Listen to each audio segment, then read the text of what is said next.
Good morning, Jan. Michael, good afternoon. How do you do? Everything fine here. The children are back home, Christmas time, so I think it should be the same at your side. Yes, the children are actually just getting ready to begin their trip back home. So they might actually be popping in here to say goodbye. I told them that it's perfectly all right if they see me online. Yes. Just come on in and say It, goodbye. yeah. There is no holiday between Christmas and New Year? Uh, Actually, I do have the day off. I decided I wanted to keep our schedule, and actually after this, I'm going to be going over to my friend's house to do some board gaming. So Okay. Yeah. it'll be a full day of um, Children of Wormwood, I think is what we're going to be playing. Okay. So it'll be a new one for me.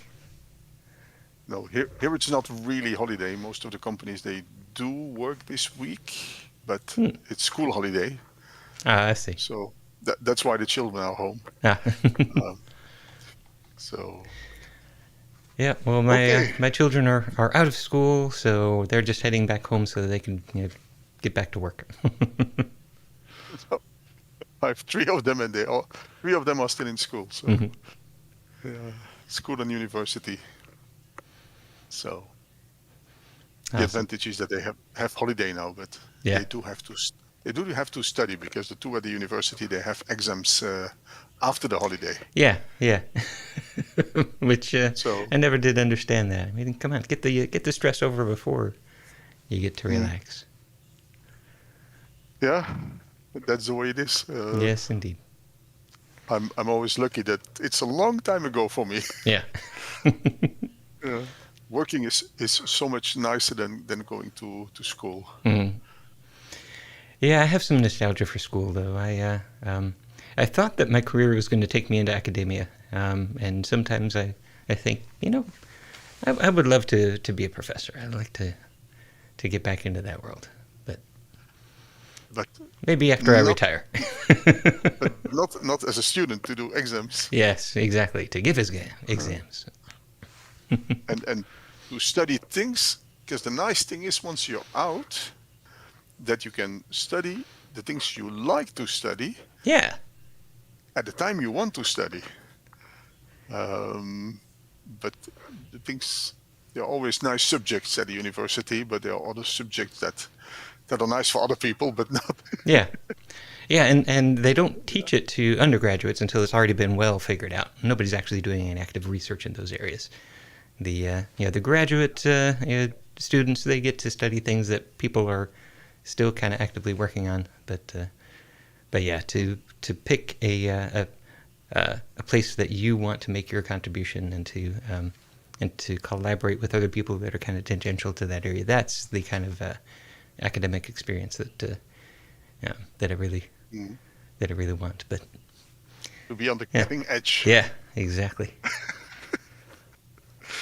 Yeah, but I think the combination of trying things out and studying things and on the same time production Yes, has also advantages. yes, indeed. Yeah, that's where Mm, I've decided to land. Yes. mm. All right. Um, so the 5 minutes debugging, it took me a little bit longer, Oh. but I arrived there. Um, you saw Very good. I put it on GitHub. So at least there we have an example. Then I updated Jinaga, uh, just a few modifications because it's almost nothing, but it's just these combinations of parameters that you need Right. to make it work. Yes. Yes. Yeah. And actually, after taking those changes into Jinaga, I was able to go one step further and actually get debugging into Jinaga working inside of the browser. So I think you were Okay. focusing Yeah. on server side. Hmm. And yeah, so the same also works in the browser now, and I'll show you the trick to make that happen too. Okay. Okay. That's nice. No, I never tested the browser, so I limited to what I need myself. And then the last thing I did was in the documentation of that sample application that I put on GitHub, I added a session important settings. I don't know whether you saw that. So it's just the README of that GitHub. Okay, let me get to that area. I'll share so that everybody else can see. All right. Let's see. Yeah, trying to arrange windows. It's always a bit of a challenge. Okay, so we are in the Jinaga repository. Yeah, no, it's in the the sample. Yeah, the npm link breakpoints TypeScript Webpack.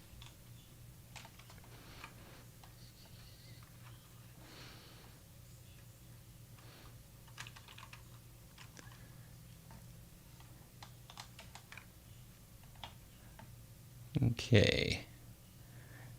Yeah, let me go ahead and share with you so you can guide us as well.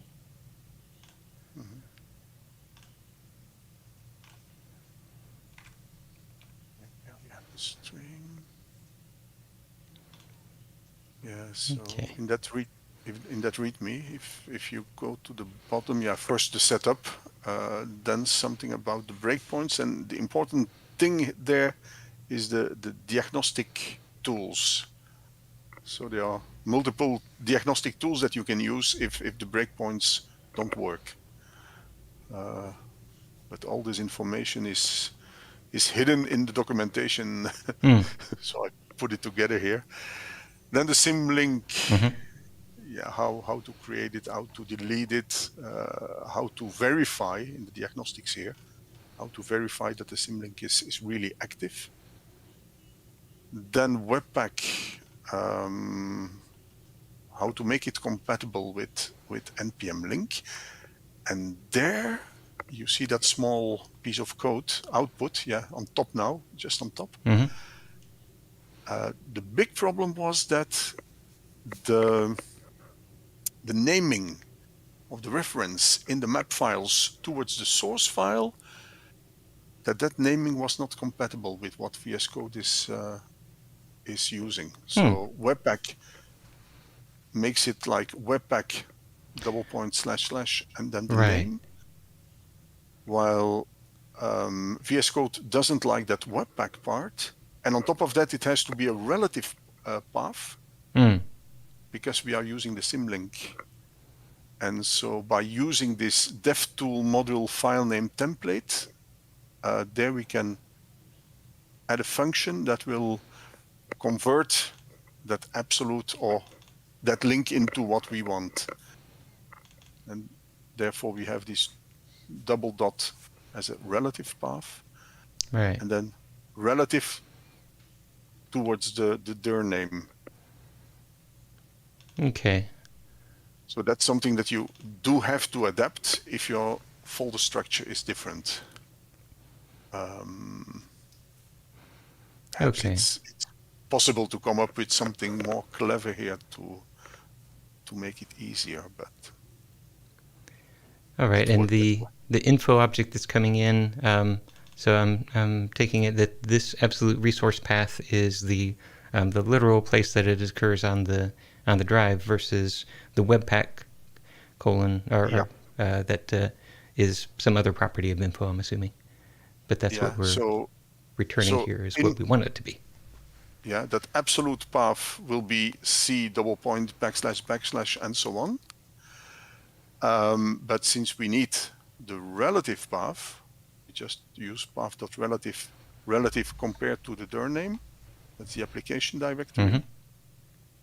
And then it doesn't add this path.relative, doesn't add the two dots. Right. So we just put it in front. Yeah. Yeah. Okay. Yeah. So dir name would be. Yeah. So we are actually one step inside of dir name because this is the directory that the build is running under. And that's so the directory. That's the directory of the complete application. Yeah, the top directory. Right, and so we're putting our output into dist, and so this relative has to be relative to dist. So that's why we've got the come back out one. That's correct. That's correct. Okay, yeah. So, and I put some more explanation. So for diagnostics, if you go up a little bit, so this is that's the webpack.config.js file, which is a JavaScript file. So you can just debug that as any other JavaScript file. And then by putting a breakpoint, this is the launch.config that we use. So start the webpack.js file. Right. So this is what happens inside of Visual Studio. So if you go into here you launch say config create right here. Yeah, and then note. It's this part here. Yeah. And so this file you might have to adapt. Right. Yeah. Okay. But the nice thing about this is that this is now checked into the repository, and so everybody who pulls the code will have this particular launch config.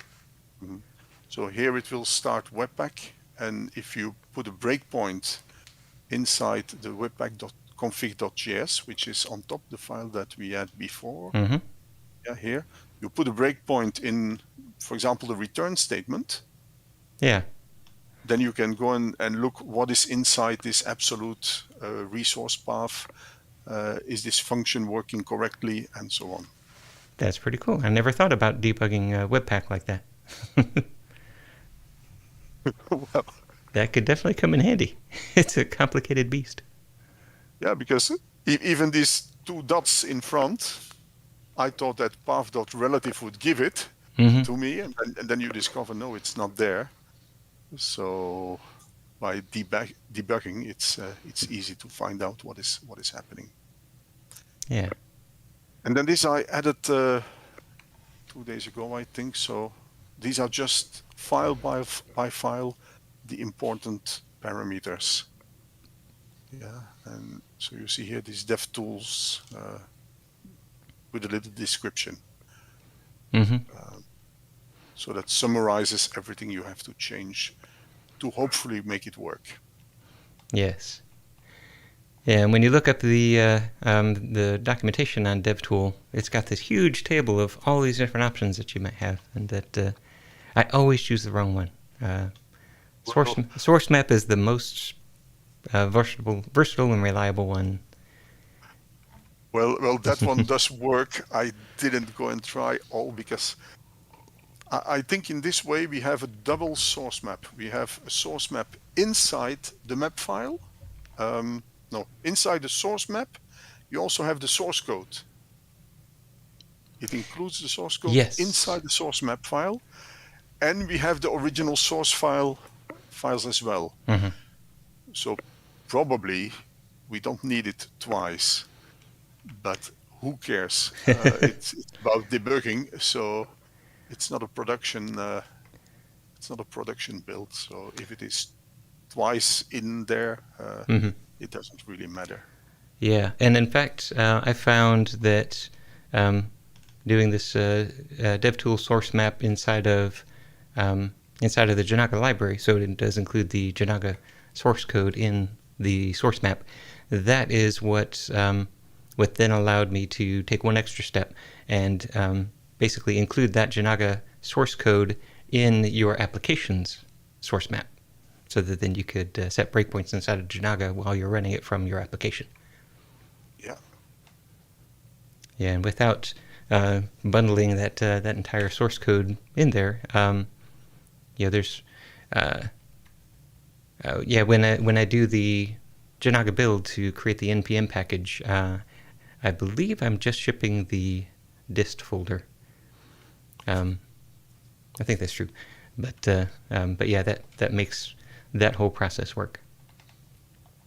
Yeah. Now, with npm. If the source code is included in the source map file,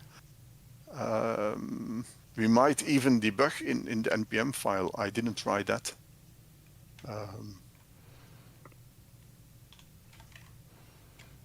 But anyway, in this way, it's working for me. Excellent. And so from this, did you create a pull request on? I didn't create a pull request because where do I have to put? Because that's a different repository, Yeah, yeah. But feel free just to copy the information or the source code. Use it as you want to use it. Excellent. Yes, perhaps it. Yeah, so perhaps it might be useful somewhere on the Jinaga website as well. Yes, I think so. I think this would definitely work well as one of the steps in Jinaga.com. And so let's go back to some of the starters. So like here's the starter for TypeScript React. So we've got quick steps right at the beginning for just how to get started developing with this starter kit. It might make sense to have some of this information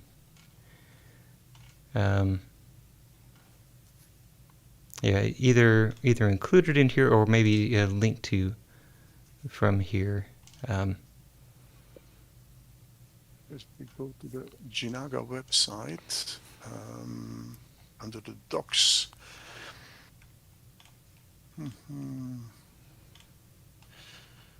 If somewhere in the one of these steps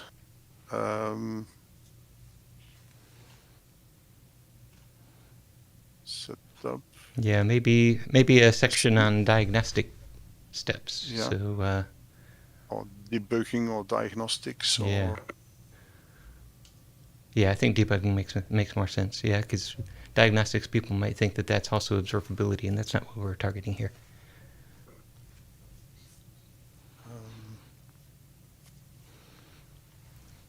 But yeah, here we go. Like usual, it's nothing difficult. It's only you need to find the correct combination of parameters. Yeah. And you miss one and it doesn't work. Yes, indeed. Yeah, and I think based on what we've learned, I want to make some updates here, because we've got our TS configs and our Webpack configs up here, and I know that I've made some changes in TS config and at least one change in Webpack config this past week, and it looks like you've got some other stuff that we want to roll in here as well. So, here, there's no source map configuration. That's no. That's which config is that? That's a Webpack config. Eh? Yes. Yeah.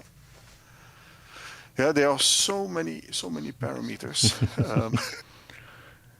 and I think there is not one single set of correct parameters. You can do it in so many ways. No.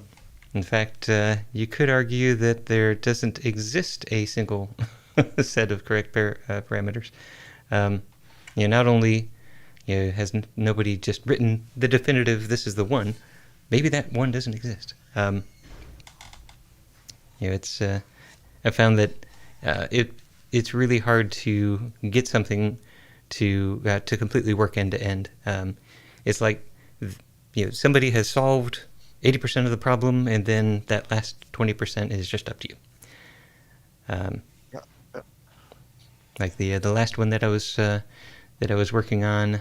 In fact, we should be able to see that inside of. So this would be in the starter. So yeah, this is the the TypeScript starter kit. So if I do an npm run build, then this is going to create in the dist folder. Let's see, maybe I need to install packages. I just pulled this code, so that might not be ready. So clean out, install the packages, and then just to keep things nice and fresh, I'll do an npm run clean, which you have recently made cross-platform. Yeah. There you go, you can do it. All right.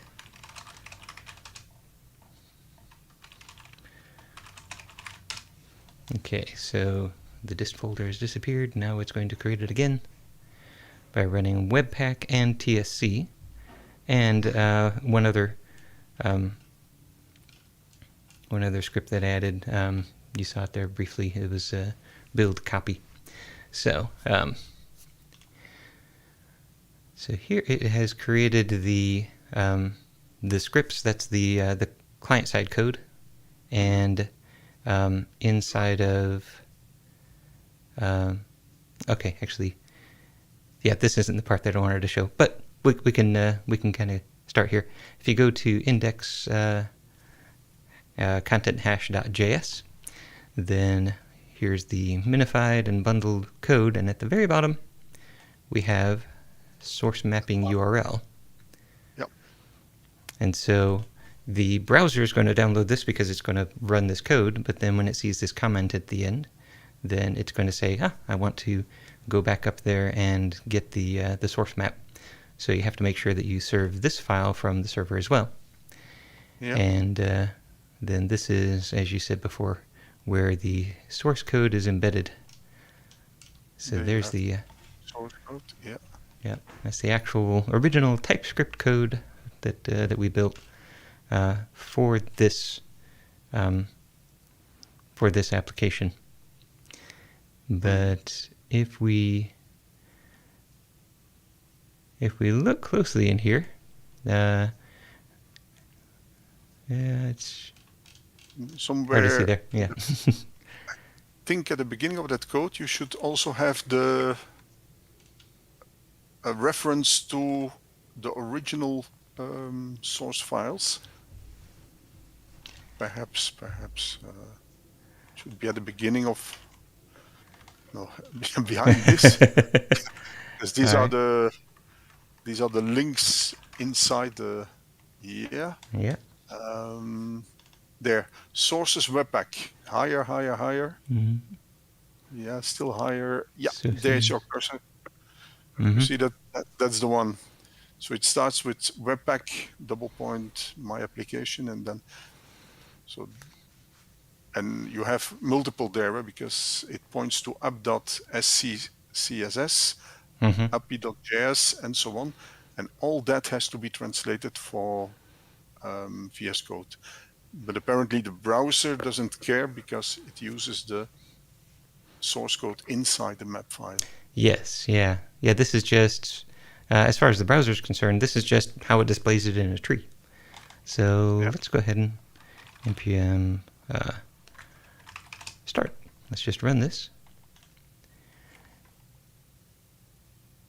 And let me get this onto the correct browser. HTTPS localhost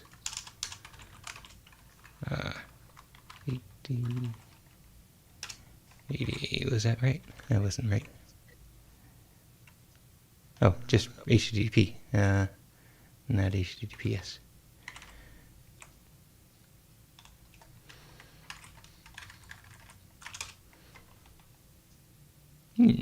It shouldn't be. Proceed. Yeah. So why is that? Is there something already on 8080?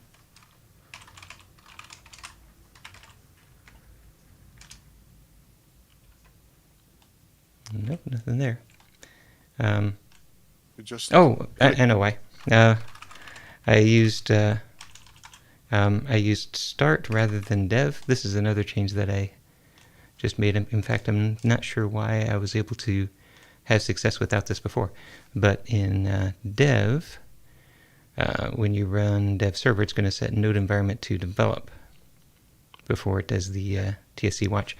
And inside the code, it's already looking for the development environment and serving things up over regular HTTP. Whereas if you just do start, then it's not going to set node environment to develop. Yeah. So dev, it does the copy, and then concurrently it runs the dev server and the dev client. Dev server is using TSC watch. So anytime you change a server-side file, it's going to rebuild it and run npm start. And then on the client side, it's going to do Webpack watch. So it's going to, anytime you change a client side file, it's going to rebuild it. And that's just going to put that into the scripts folder so that you can just refresh the browser and pull it. Okay, so now here we are. So we've got the application up and running, and I'll do my debug tools. So we've got debug tools running there. Let me do the sign in with Twitter. It generates the that's interesting. Oh, I don't have a database running. 5432. Let's go ahead and go to Docker and start the Jinaga Postgres database.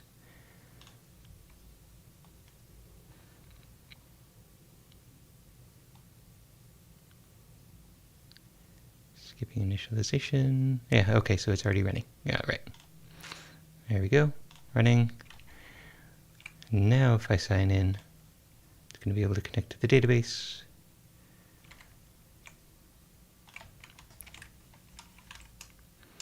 You can do it.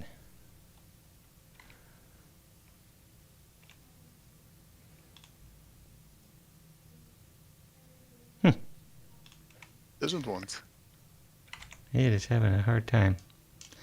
Oh, authentication failed. All right, so this database was configured with a different... all right, so let's shut that down. Fortunately, there's also some nice simple instructions in the README. So database setup, let's run this Docker run. And so that's going to start a new... Okay, so that name Jinaga Postgres is already in use. That's the one that I was trying to run. You know what? Let's remove you. It was probably configured with different app username and app password. All right, now it should be running. It is running. npm run dev. This is turning out to be a great demo. All right. Now we're going to sign in with Twitter. And welcome, you're visitor number 1. Perfect. Okay. So for all that wonderful stuff to happen, if we take a look, yeah, this is what we wanted to take a look at, is inside of the developer tools under sources. You have all the stuff that's coming back from localhost, so this is kind of the raw stuff that it downloads. But over here, we've got my application, and we can see Webpack. So whenever you see Webpack : // this is where it ends up putting it in the tree. So yeah, what it's seeing in the source code there is really just a description of what should be on the tree. Yeah. So yeah, here is the dot, which so it's the application itself. Here is Jinaga, so we can actually take a look at the Jinaga source. And there's all of our Jinaga source code we can put a breakpoint into. But here inside of source, we've got client. So here's our client application index.tsx, our Jinaga config. And so I can even dive into, like, here's my app. So there's my visit counter. I can set a breakpoint on my visit counter. Okay, so put that breakpoint inside of the use effect. So now when I refresh, boom, get my... there it breaks. Yeah. Yep. So I can see here's the domain, here's the user, with a big old public key. And then I can also even dive into the Jinaga source. We can go to, oh, wait a minute. This is the minified source. I was expecting to see, real stuff. Was it under, no? In the webpack there, perhaps? No. Okay, so there might still need to be some work done here. Yeah, this is all minified. Oh, wait a minute. Okay, that's because I am still building against the release that's out there right now. I didn't switch to a link to get my local build, and I haven't yet generated a new package that includes the source map changes that you made. So this one is using the npm. Yes. Yeah. Okay. Yes. So that's why that's not there. But you can see that it did try to bring something in, and that was because of this change. So yeah, first of all, we've got our DevTools source map. So this application is creating a source map. But then I also added Sourcemap Loader. So Sourcemap Loader is a Webpack module. So you install that as a module. And it's going to match against all of the JavaScript files. I think actually I intended to have an include that only let it match within node modules. Because the intent here is that this is going to match all of the JavaScript modules that are inside of node modules. Like this one here, TSX, it's excluding node modules, so it's not going to run the TypeScript loader under node modules. But here, I want it to only include node modules and find things that have a source mapping URL, and then it should be able to find the source map relative to the JS file with that name. And then that is going to take all of that source map information and bring it into the source map of the output. So if you look in here, you'll find things like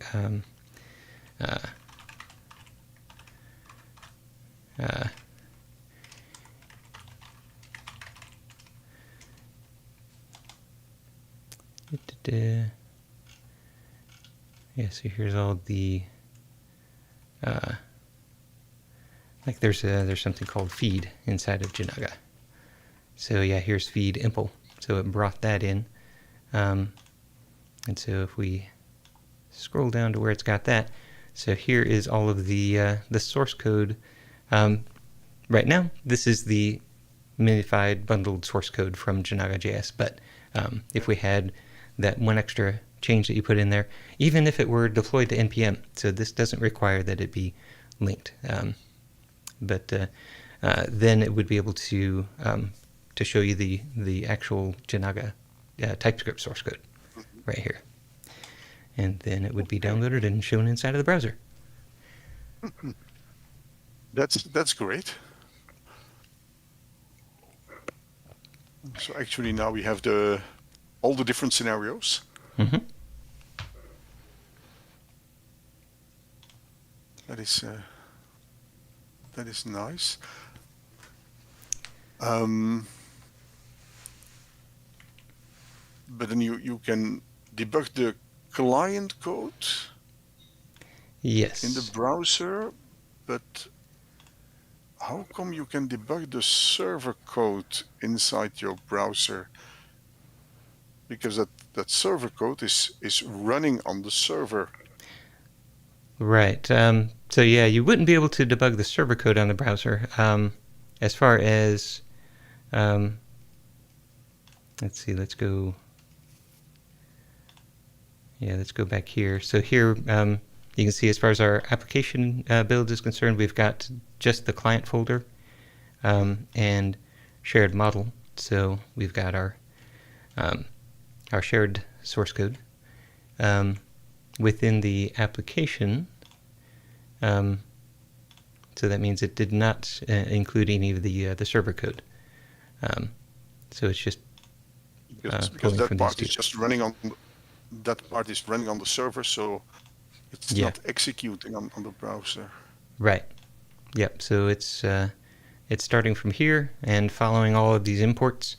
And so the package only includes things that are reachable from index.ts. Okay.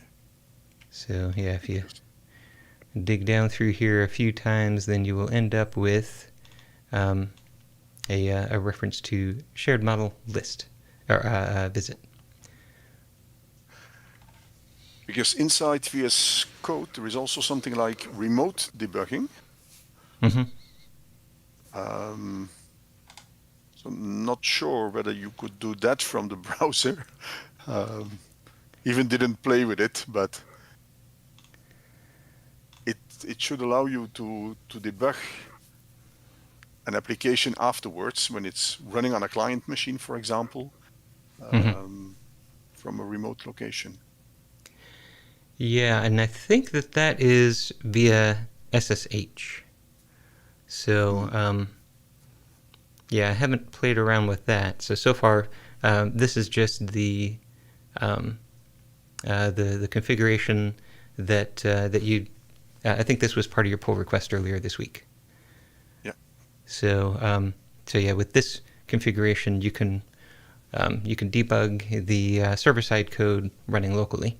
But yeah, I think that there, like you said, there is a way that down here you'll see that rather than running in Ubuntu on this machine, this would open an SSH connection to some remote machine and run that way. Technically, I guess this is a remote connection because this is a Windows this is a Windows application, and it is SSHing into my WSL instance, which isn't a virtual machine, but it's still, as far as the program space is concerned, it is a different area that it needs to go to. So I think it's using SSH to get there. But yeah. Right. It's like a virtual machine running on Windows. Mm-hmm. But on my side, I'm running purely on Windows. I didn't install WSL because it was giving me some conflicts on a virtual machine, nested virtual machines, and I wanted to keep it simple. So yeah, good. But the remote debugging we will solve it when we come to it. Yeah. Once it runs at on a customer's machine, and we get into trouble, we can discover that. Yep. But yeah, actually, this reminded me of the other thing that I learned this week that I wanted to talk about real quick, is that when we have this kind of aliasing, so this first goes to the TypeScript compiler, and so TypeScript it uses the nearest tsconfig. So actually the IDE uses the nearest tsconfig. TypeScript is going to use the one that you told it to start with. So here, this is going to replace @shared and then whatever's after that with the relative path. You go out to the shared folder and then include everything else. So that's relative to this tsconfig, or if you were explicit here, the baster. But I didn't, or a base URL, but I didn't include a base URL. So that means it's going to come out here, and it's going to find that, and it's going to do that while it's compiling, and it compiles to JavaScript. So even using the TypeScript loader inside of Webpack, Webpack is going to retain all of the output that the server did. And in fact, it's even easier to see. Let me show it to you from the server side, because there we're just using TypeScript. So yeah, actually, yeah, now that I think about it, this problem only happens when you're just using the TypeScript compiler. So it only happens on the server side. So here we've got our server, and when we configure Jinaga, we're going to set up authorization. And so these authorize functions come from the model. So the server is also referencing @shared. So, so that means if we take a look at Jinaga config after it is compiled, it turns into this.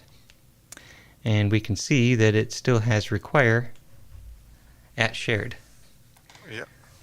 So this is one of those 20% things. It's like, okay, come on, let's just finish what you started. So TypeScript already knows where to find the file in order to do its compilation, but then when it spits out the resulting code, it still has the alias path. And so I can't think of a single scenario under which this is the useful behavior, and you have to correct for it. Yeah, because JavaScript is not understanding the @sign. Right. Yeah. Anyway, why are you using this alias in TypeScript in this case? I'm using it simply to let's go back here. Simply to make this code a little bit more more palatable. I mean, Location independent. Yeah. So, oh yeah, yeah. To use one of my favorite terms. So yeah. Technically, this is equivalent and would avoid all of the problems of configuring the tsconfig with the path, and also this next step that I'm going to be talking about. But I wanted to be able to address the model from anywhere inside of the application, and so if I went a couple of directories down, I would have to remember to jump up a couple of directories and then one more in order to get into shared. And I know specifically in the Angular world, this is something that's used quite heavily because Angular applications tend to be big and multi-leveled, and you're accessing services from everywhere, and you're accessing components from everywhere, and so you put aliases all over the place. So I wanted to be able to just say that from client side or from server side and have it get to the right place. Okay. So it's like an absolute path that is still relative. Yeah. So it's So you start with @shared anywhere you are. So it is absolute in that sense, but relative in that here you've configured at the compilation level where that goes. And how you got it replaced in the JavaScript file? Yeah. So there are actually 3 different libraries that I found that I tried out that do this. One of them does this at compile time. and that one was it's really no longer maintained. Then there's somebody who created a fork of that one and is actively maintaining it, but I tried a few different things and couldn't get it to work. But then the third, actually I found 4 mechanisms. The third mechanism seemed to work pretty reliably, so going with that. The fourth one doesn't assume TypeScript. It's just in general, if you've got this kind of thing happening inside of your JavaScript, then it can take care of it. So the one that's TypeScript specific and works at runtime rather than compile time, which is a little bit of a disadvantage. That one is oh, it's actually a runtime dependency. So that is, wait a minute, which one is it? A runtime dependency? Well, yeah, I'm having a hard time finding it. Maybe okay, but when you yeah, if I go back up to the run, you can see tsconfig paths register. So this tsconfig paths, where did I? There it is. Okay, that shouldn't be a dev dependency. Well, I guess technically it works as a dev dependency. No, I really should change that to a regular dependency. Yeah, because if you only include the regular dependencies, then you wouldn't be able to do the if it works at runtime, it should be a normal dependency. Yeah. So yeah, I need to fix that. But yeah, tsconfig paths. So what that does is that looks for a tsconfig at the level that you're starting node, and it brings in those paths. So here I've got a tsconfig that's out at the root level, which is different, very slightly different from the one that's inside of server. And this kind of bugs me, but it works for right now. So this is telling TypeScript how to compile the server-side code, and this one is just for that runtime registration, so that it can pick up these paths. Okay. And so then, whenever you see a require inside of your okay, this one right here. Whenever you see a require, then tsconfig paths is going to intercept that, take a look at the paths that are registered here, and then do that replacement, and then let that keep going through. Okay. So that means that the this path needs to make sense from the perspective of the compiled code. So we have Jinaga.JS. It's going to replace that with a relative path to go out and into shared in order to find visit.js. But it means that every time you start the program, it will go through the whole process of replacing all these aliases at runtime, in real time. Yes. Is there no possibility to do it on compilation? Yes, there is. So there's another. I think it's called TS with this paths. Tool, yeah. With this tool, this one is strictly a runtime tool. There's a different tool that does that compile time, and so the way that you use that one is right after you do the build.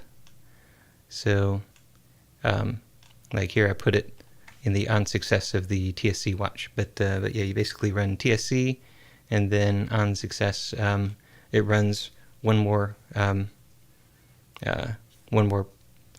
process, and that goes through the output of the project that you just ran, and does the replacement right there in the file. In the dist folder. Yeah, right there in the dist folder. So, but it's amazing that TSC has no possibility to do it itself. Right. Yeah. I just cannot figure that out.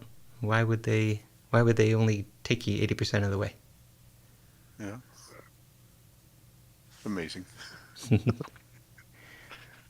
Now, there's always a solution. Yeah.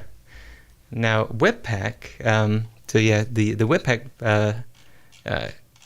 build has no problem with it, and that's because when we use the TS loader, we will also so TS loader already has access to the TS config, so it knows where to find those files, and so here I just simply include the shared directory. That way, the loader has access to all of the source files, and so it basically scans all of those files, and it says, okay, I know this one's relative to that, and so I can find it. And then it bundles, minifies, and all of those ats go away.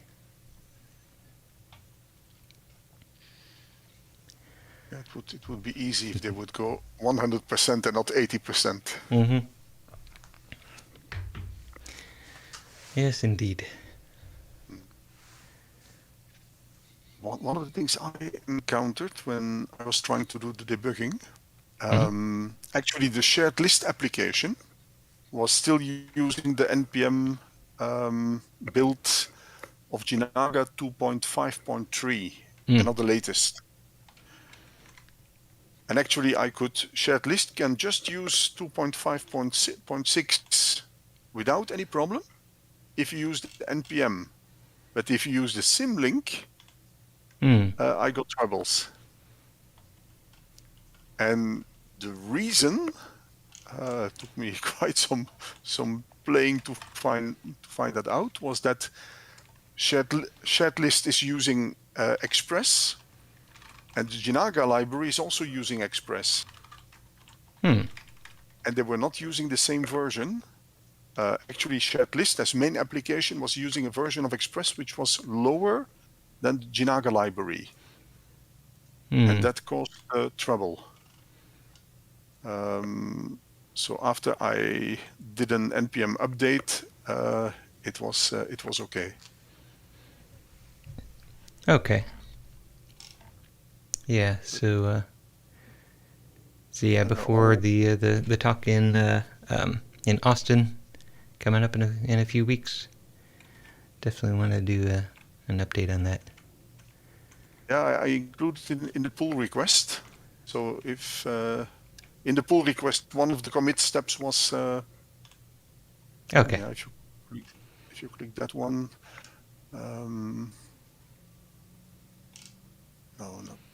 wait, update. Yeah, it was the types, the express types. That was it. Here. Yeah, this one doesn't have the Express update in there yet. No, I saw it.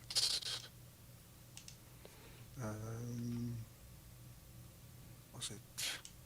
No, not that one. Not that. Oh yeah, this one I did comment on. Yeah, I had to on my Mac replace these with a / in order to get this part working. Yeah. On Windows you can use both. Now if you go back to the commits inside the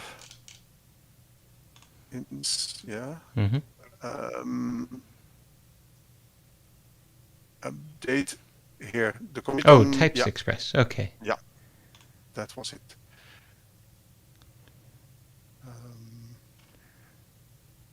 Yeah. Okay. Oh, okay. So is it just inside a package lock? What I did was just an npm update. Okay.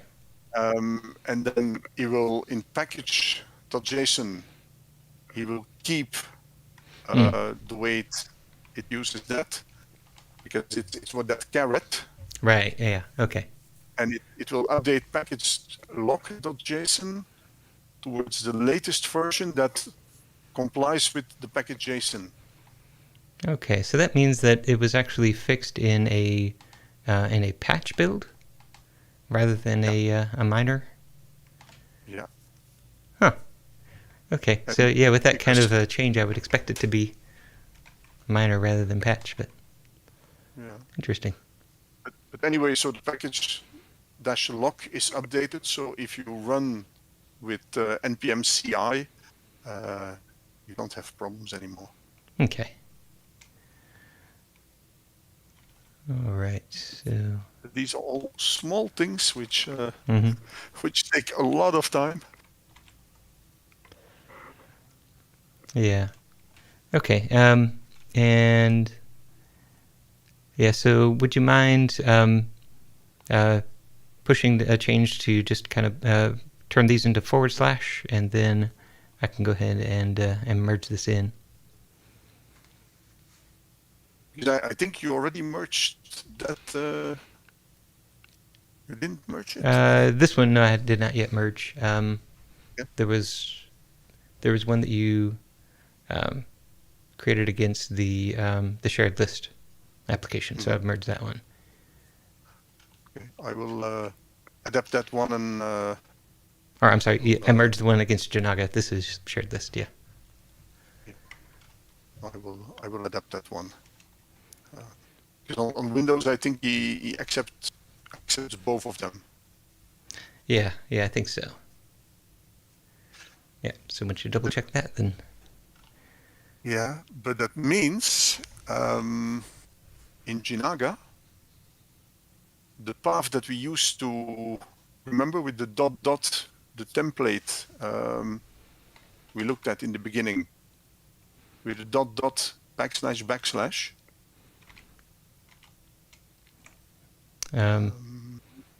yeah, if you go to my GitHub. Oh, okay, yeah. So that was this one. Yeah. There, where was it? A little bit down in Webpack. Yeah. There This you one have here. the dev module. Because path.relative, I think, was also using the / syntax. And that's why I was adding backslashes there as well. Okay. Now, it might be that if you run that on Mac, that path.relative and info.absolute resource is using the /. Okay, so we might be able to do this. So this path resolve is going one directory down. If we did this path resolve outside of here, save that to a variable, and then use that variable here. So now this is relative to the dist folder. So that'll have path relative generate the the upward navigation. So then that should use the OS correct path, or the separator, would be my guess. Yeah, but that path relative is not included. Yeah, I think it's because it's relative to dir name, not relative to dist. So I mean, we could do this as a if we just copied this and pasted it right there, that would have the same effect as well. I was just thinking you might be able to save that as a variable and use it in both places. Yeah, but then there is, instead of 2 dots, we should have perhaps 1 dot in front. Well, I think that will generate the 2 dots. Yeah. because dir name is the root of the project. This is going to resolve to the root of the project plus /dist. And now if you do a relative from that dist to this absolute resource path, the absolute resource path is not going to be in dist, so it's going to have to generate a ... / in order to get you there.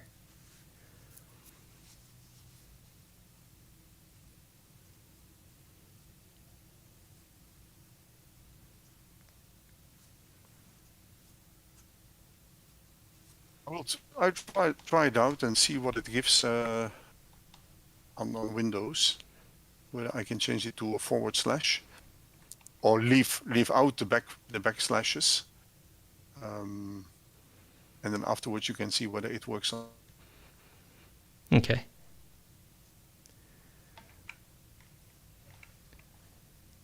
And we might have lost Jan.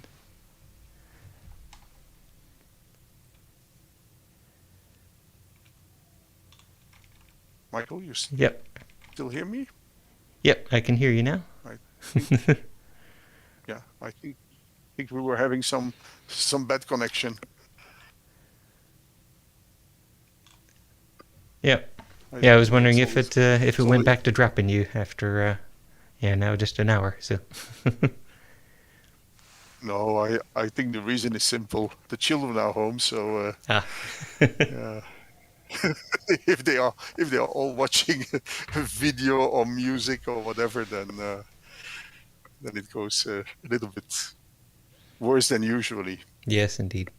Yeah, and actually we just recently got fiber to the house, so things theoretically should be better. But yeah, this kind of thing still does happen. On this side, we should have fiber soon, but it's delayed a little bit with ADSL. But it's not too bad. So okay. On the SQL side, I didn't really make progress. I've been looking into the SQLite database. Because it's not. There are quite a lot of little details in the database which are not that easy. I saw that in the SQLnet library from Frank, he's using locks in a few places. But the SQLite database itself should be completely thread safe. So I'm not too sure why he's doing that. Yeah, I do remember that he talked about that specifically on a Stack Overflow, or not, a merge conflict podcast, but that was at least a couple of years ago. So that would be going back through the catalog quite a ways to find it. But yeah, he did try it both ways, and I can't remember why he settled on doing the lock.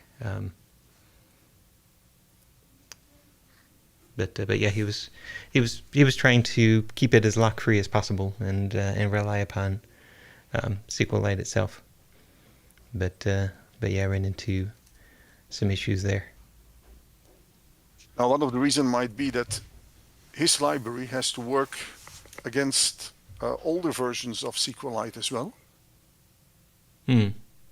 Because if you use it on Android and you use the built-in SQLite on Android, that might be an older version. While if we would include the full code of SQLite into Jinaga, in that case we can just use the most recent version, and that might solve or avoid a lot of trouble, I think. Yeah, I think that's Yeah, I think that's the way that would make the most sense. So yeah, keep going down that path. Because if we use the built-in SQLite on Android, the advantage is that other programs could also access the database. What is it with a it's a long time ago. I programmed directly on Android. It was, I think, with the content provider.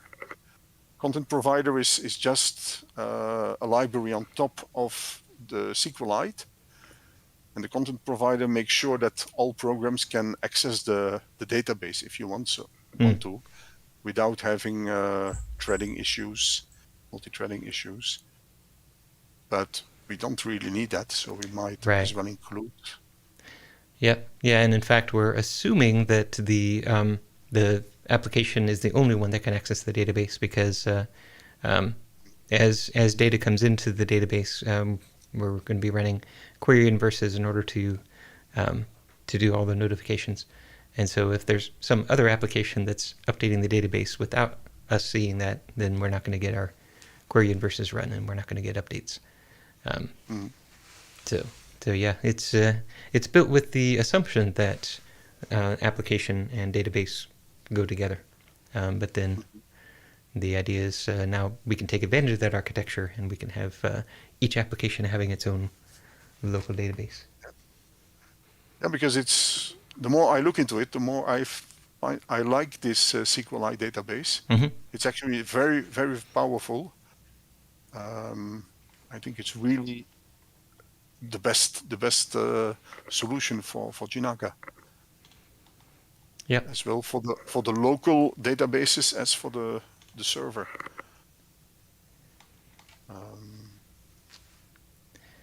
Yep, I think so. And so yeah, as you get back to that, I did make a little bit of progress here. So there's now an insert ancestors. So this is going to on insert as you're walking through all of the facts that are being persisted right now. It's going to run this query looking for all of the ancestors of the predecessors, and then insert all those. So this is basically, and so you can see right here, it's first of all inserting for this particular fact a reference to that particular predecessor, but then it's going to see where the fact ID is that predecessor, find all of its ancestors, and insert those as well. So it flattens out that recursive query. And the reason for that is so that we can replace this. Yeah, it was just I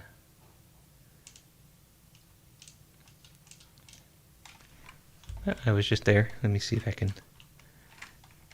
I was hit the wrong one. There's insert ancestors. Okay, yeah. This is what it's currently doing. Is on load, it's doing a recursive join across the edge table in order to get all of the ancestors. So this is about to be replaced with just a select from ancestor table. Yeah. Okay. Yep. So making some progress there, and I'm gonna be able to make use of that to implement it in the local application then. Yes. Local version. All right. Very good. I think I'll let you go for your board games.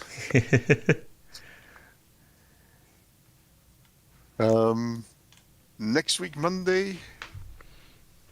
Yes, indeed. So Monday is again a holiday for me, but I really enjoy this schedule, so I will see you Monday morning.